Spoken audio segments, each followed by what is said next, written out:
British government হচ্ছে welfare স্টেটের ধারণা ধারণ করে। তো আমাদের প্রধানমন্ত্রী তারেক রহমান লন্ডনে ছিলেন, তিনি দীর্ঘ সময়ে লন্ডনের এই জায়গাগুলো দেখেছেন, ওয়েলফেয়ার স্টেটের ধারণা।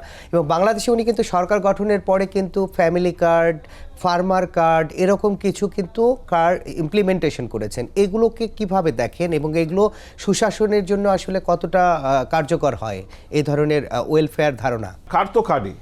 আপনি আজকাল আমেরিকাতে গেলে দেখবেন আপনার মেসি কার্ড আছে, মার্ক স্পেন্সার কার্ড আছে, কার্ড তো কার্ডই, আপনার ক্রেডিট কার্ড আছে।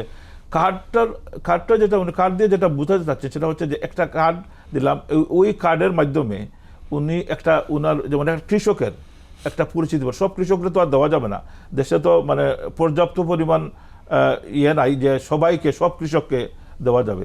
অনেক কৃষক আছে তার হয়তো তার অবস্থা ভালো আছে, সে কাজ করতে পারবে, সে তার ওইটা চালিয়ে এসে নিতে পারবে। কিন্তু অনেক কৃষক আছে তার বীজ সে কিনতে তার জন্য কষ্ট, সে সার কিনতে তার জন্য কষ্ট। তো উনি চাচ্ছে কি ওইসব কৃষকদেরকে আইডেন্টিফাই করে কার্ড দিবেন, যেসব কৃষকদের আসলে সাপোর্ট দরকার, সরকারের সাপোর্ট দরকার। তো এই যারা কৃষকটা পাবে, এই যে কার্ডটা পেলে যেটা হবে সেটা আমি আমার ধারণা সেটা হচ্ছে যে ওই কার্ডটা থেকে অনেক যে লালফিতার দৌরাত্ম আছে, অনেক সময় হয়েছে কি আপনার উন্নয়ন কাজটা মানে একদম প্রান্তিক মানুষের কাছে পৌঁছে যাওয়ার যে তথ্য সংকটের কারণে যেটা হয় আর কি আমাদের, সেটা একদম মানে ঠিক সময় মতো পৌঁছে যাওয়ার সুযোগ তৈরি করে। হ্যাঁ, ডেফিনেটলি সে তো ভালোভাবে তখন তার চিন্তা করতে হবে না তার সারের জন্য, তার চিন্তা করতে হবে না তার বীজের জন্য।